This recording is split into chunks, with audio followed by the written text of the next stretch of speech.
Good morning বন্ধুরা, এখন বাজে 8:45। তো আমার রান্নাবান্না কমপ্লিট। ছেলে যাবে স্কুল, আজকে তো সোমবার। তো আজ থেকে তো আবার স্কুল শুরু। আজকে আবার এই সপ্তাহটা গোটাটাই সকাল করে রান্না। তো চলো দেখিয়ে দিই কী রান্না হয়েছে।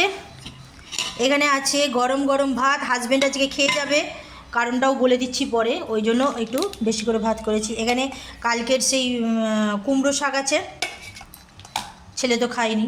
আর এখানে পেঁয়াজ দিয়ে কলমি শাক ভেজেছি। এখানে আছে পটল ভাজা, কুমড়ো ভাজা। আর এখানে আমার চিরাচরিত হিঞ্চে আলু ভাতে। আর এখানে এইমাত্র কমপ্লিট হলো চিকেন। তো এই দিয়ে খেয়ে যাবে হাজব্যান্ড আর ছেলে।